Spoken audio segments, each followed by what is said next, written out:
Hai, hai, hai, hello. Hai, apa kabar semua?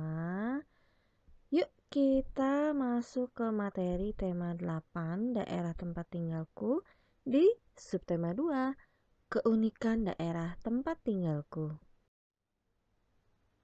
Nah, kali ini kita masuk ke materi bahasa Indonesia. Yuk kita buka buku tematik 8 subtema 2 di pembelajaran 1.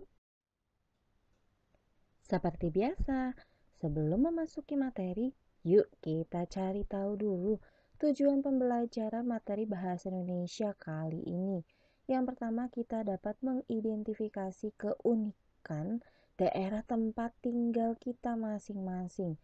Kedua, kita dapat menuliskan tokoh-tokoh dalam cerita fiksi.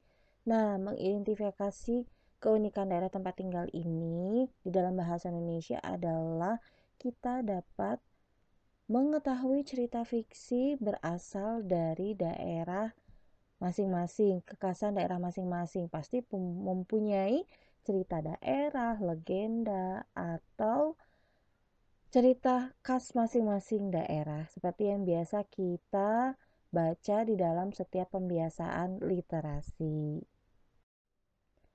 Oke, next.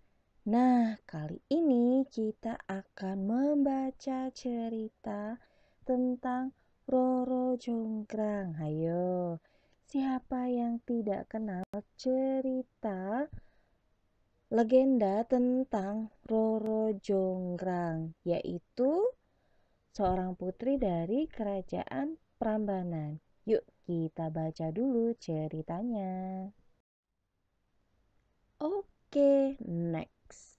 Nah, ini adalah bagian akhir dari cerita tentang Roro Jonggrang. Yuk kita baca part yang terakhir ini. Oke, next. Untuk materi bahasa Indonesia di subtema 2 ini, catatannya sama dengan subtema 1.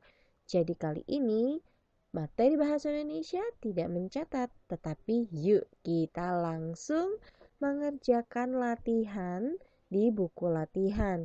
Yang pertama adalah sebutkan tokoh utama pada bacaan yang berjudul Roro Jonggrang. Ada beberapa tokoh yang bisa kalian temukan dalam cerita tersebut. Nah, kalau tadi ada tokoh utama, sekarang yang kedua sebutkan tokoh tambahan pada bacaan berjudul Roro Jonggrang yang tadi sudah kalian baca. Nah, kalian bisa baca kembali apa sih perbedaan tokoh utama dengan tokoh tambahan di catatan tema 8 subtema 1 yang sudah dicatat saat kemarin.